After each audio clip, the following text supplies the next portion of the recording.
My name's Ghost Roast, and I'm here to teach you everything there is to know about Warzone Mobile. Do you want to hit nasty shots like this and be the best in the game?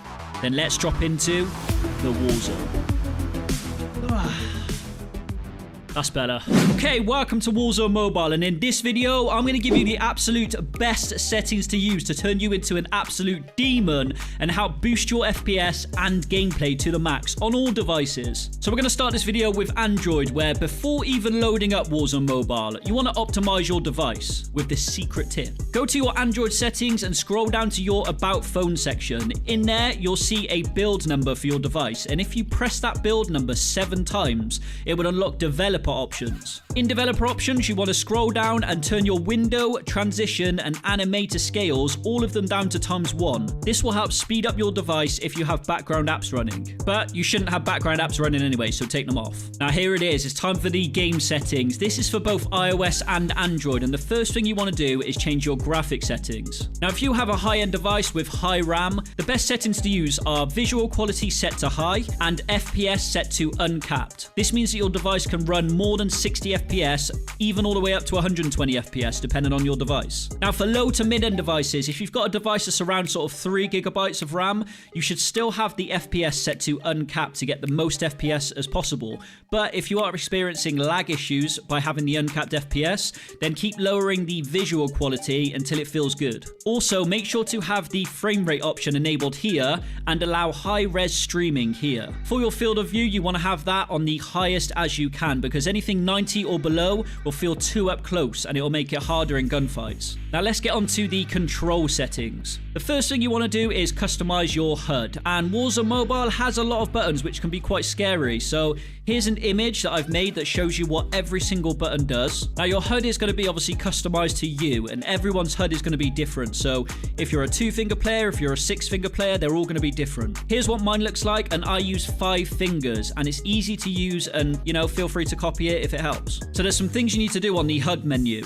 On the HUD, you have variants, and the main one you need to change is for your weapon. So if you highlight your weapon and hit the button variants, on here you want to have your ammo integrated, which means that it puts your ammo inside the weapon box, which creates more space on your screen. Now you have classic, minimalist, and multi-gesture. I like to use minimalist because it just adds a 1 weapon box on the screen, so all you need to do is tap it to change weapon when you're in the game. And then if you back out of the HUD screen, you also have your control sets, which is your HUD presets. You can save any of your HUD presets if you're on controller, if you're on mobile, and even some of the default ones are quite good as well, so you can mix and match and find what best HUD works for you. But to get the best out of the game, you want to create and customize your own. Now back to the main screen. Your weapon trigger you want to set as manual fire. If you have auto fire, it means that you only have to move your cursor over the enemy, but there is a slight delay in shooting, so you want to have it set to manual, so when you press the fire button, you're firing yourself. Now let's cover the control settings, which are very important, so pay close attention. Automations you want on to make it easier for you. You want auto pick up weapons, which means you won't have to look at the floor and pick up the weapon yourself, which wastes time. All you have to do is walk over it and your character will pick up that weapon. And you can also set priorities too, in which weapons you want to pick up first. And then if you scroll down slightly, you want to set parachute to manual, as it gets very annoying when you're jumping off buildings and your chute just goes off automatically. And then just below that, you want to set auto crouch to off, so you can crouch yourself. You don't want to be auto crouching. Sprint to stand you want set to on, because when you're either crouched or prone, you just need to tap the tack sprint button to stand back up, which saves a lot of time in getting up. Camera rotation mode you need set to accelerated to increase your rotation speed when you're aiming down sights. The next 4 settings, you want all of them set to on. This basically allows you to use your finger and your thumb to rotate the screen, so you get that extra aiming ability, so it's very important to have them on. Weapon mount delay you want set to short, which will reduce the time you take exiting when you're mounted with a weapon. And in the combat settings, make sure to turn auto fire off. For single shot behavior, this is for shotguns, snipers, and launchers. So if you want to, just tap the fire button, then you can set them all to on tap. Or if you want to hold the fire button, then release it to shoot, then set to on release. For me, I use on tap. It's much quicker and easier. Aim down sights when firing, you want to make sure it's set to off, as this means you will automatically aim down sight when pressing the fire button, which you don't want. So you want to be able to aim down the sight button separately. Aim down sight behavior, it's to your preference. I like just tapping it instead of having to hold it, but that's entirely up to you.